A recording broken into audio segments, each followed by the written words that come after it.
بسم اللہ الرحمن الرحیم۔ چنگیز خان کی موت کے بعد شہزادوں اور سپہ سالاروں نے واپسی کا سفر کیا تاکہ چنگیز خان کی وصیت کے مطابق وہ اپنا نیا خاقان منتخب کر سکیں۔ وراثت کے متعلق چنگیز خان کی یہی وصیت تھی کہ چغتائی خان جو کہ اس کے زندہ بیٹوں میں سب سے بڑا تھا اسے وسط ایشیا اور اسلامی ممالک کا علاقہ دیا جائے، جبکہ خوش مزاج چغتائی خان کو چنگیز خان نے تخت کے لیے منتخب کیا تھا۔ اس کا بیٹا جوجی خان جو کہ مارا جا چکا تھا، اس کے بیٹے ہاتھو خان کو روس کے میدانوں کا علاقہ دیا جائے۔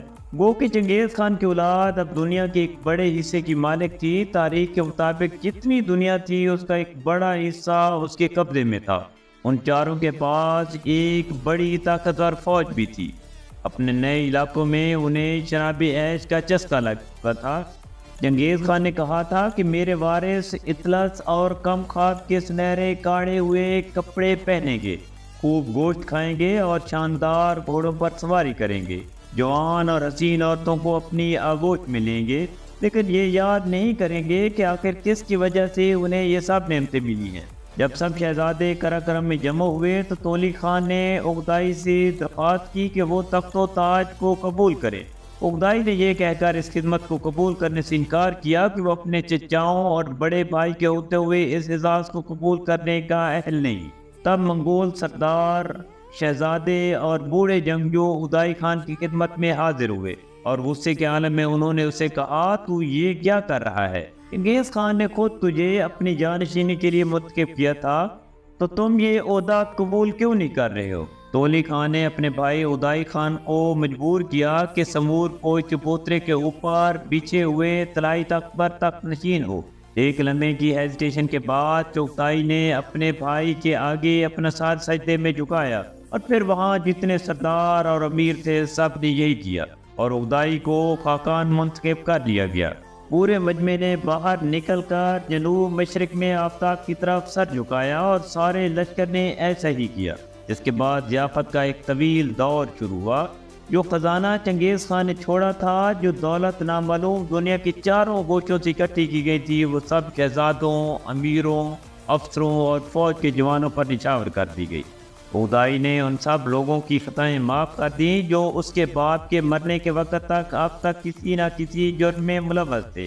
چغتائی نے بڑی رواداری سے حکومت کی۔ وہ اپنے چینی وزیر کے مشورے پر عمل کرتا تھا۔ اسے ایک موقع پر چنگیز خان کے سپہ سالار سوبدائی بہادر کی مخالفت کی جب یہ تولی کے ساتھ سانگ کے علاقے میں جنگ کر رہا تھا اور ایک بڑے شہر کے باشندوں کا قتل عام کرنا چاہتا تھا۔ اس ہوشیار مشیر نے یہ دلیل دی کہ ان کئی برسوں میں ہماری فوج رعایا کے پیدا کیے ہوئے غلے اور اس کی دولت کی بنا پر لڑتی رہی ہے۔ اگر ہم سب انسانوں کو قتل کر دیں گے تو خالی ویران زمین کو لے کر کیا کریں گے؟ چغتائی نے یہ بات مان لی اور 15 لاکھ چینیوں کی جان بخشی کر دی۔ سکندر اعظم کی سلطنت کے برعکس چنگیز خان کی منگول حکومت اس کے مرنے کے بعد یوں کی توں برقرار رہی۔ 1235 عیسوی میں منگولوں کی فتوحات کے دوسرے اہم دور کا آغاز ہوا۔ بادو جو کہ زرین خان کا اولین خان تھا، سوبدائی بہادر کی ہمراہی میں مغرب طرف بھیجا گیا، جس کی وجہ سے منگولوں کو یورپ میں ویانا کے دروازوں تک سارے علاقے میں رسائی حاصل ہوگی۔ دوسری طرف منگول فوجوں نے کوریا، چین اور جنوبی ایران میں جنگ کا سلسلہ جاری رکھا۔ 1241 عیسوی میں چغتائی کی موت کے بعد سوبدائی بہادر جو تلا ہوا تھا کہ یورپ کو فتح کر کے رہے گا، ایک مرتبہ پھر اسے واپس قراقرم بلا لیا گیا۔ اس کے بعد کے 10 سال کشمکش میں گزرے۔ اس کے بعد منگولوں کی یہ حکومت چغتائی کے گھرانے سے نکل کر چنگیز خان کے دوسرے بیٹے تولی خان کے بیٹے کبلائی خان کے ہاتھ میں آ گئی۔ کبلائی خان کے بھائی ہلاکو خان نے سوبدائی بہادر کے بیٹے کی مدد سے عراق پر حملہ کیا، بغداد اور دمشق کو فتح کیا اور خلافت کی طاقت کو ختم کر دیا۔ اس کے بعد منگولوں نے سلیمی علاقے انطاکیہ پر قبضہ کیا۔ منگول ایشیائی کوچک میں سمرنا تک گھس گئے۔ تقریباً اسی زمانے میں کبلائی خان نے جاپان پر حملہ کرنے کے لیے بحری بیڑا تیار کیا اور اپنی سرحدیں طلایا تک وسیع کر لیں اور تبت کے اس پار بنگال تک پہنچ گیا۔ کبلائی خان کا دور حکومت 1259 عیسوی سے لے کر 1294 عیسوی تک رہا۔ اس کا دور منگولوں کا عہد زرعی سمجھا جاتا ہے۔ ایران کے اہل خانی جو ہلاکو خان کے جانشین تھے اور جنہوں نے 1300 میں خاقان خان کی سرکردگی میں سب سے زیادہ طاقت حاصل کی، خاقان سے اتنے فاصلے پر تھے کہ اس سے رابطہ قائم نہ رکھ سکے۔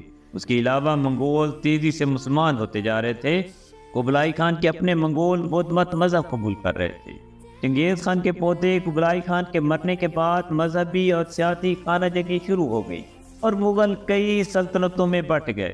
1400 کے قریب ایک فاتح تیمور لنگ نے پھر اس مغل سلطنت کے وسط ایشیائی اور ایرانی ٹکڑوں کو یکجا کیا اور ایک نئی مغل سلطنت کی بنیاد رکھی۔ 1336 تک مغل چین پر قابض رہے۔ 1515 تک جا روس میں ان کی طاقت باقی رہی۔ 1500 میں شبانی خان نے بڑی طاقت حاصل کر لی تھی اور چنگیز خان کی اولاد میں سے ایک شہزادے بابر کو ہندوستان میں دھکیل دیا تھا۔ یہاں وہ مغل خاندان کا پہلا بادشاہ بنا۔ 18ویں صدی کے وسط میں چنگیز خان کی پیدائش کے 600 سال بعد اس فاتح کے جانشینوں کی حکومت کا ہر جگہ خاتمہ ہو گیا۔ چنگیز خان کی پیدائش کے 600 سال بعد اس فاتح کے جانشینوں کی حکومت کا ہر جگہ خاتمہ ہو گیا۔ اس زمانے میں مغلوں کی حکومت پر انگریزوں کا قبضہ ہو گیا اور مشرق میں منگولیوں کو نامور چینی شہنشاہ کیان تونگ کی فوجوں نے فتح کر لیا۔ اسی زمانے میں کریمیا کے تتار خان روس کی ملکہ عظمیٰ کیتھرائن کی رعایا بن گئے اور یوں منگولوں کا خاتمہ ہوا اور پھر سے وہ خانہ بدوش قبیلوں میں بٹ گئے۔ ریگستان میں قراقرم کا شہر ریت کی تہوں کے نیچے دفن پڑا ہے۔ اس لیے کہا جاتا ہے ہمیشہ کی بادشاہی صرف اللہ تعالیٰ کے پاس ہے، باقی سب دکھاوا ہے۔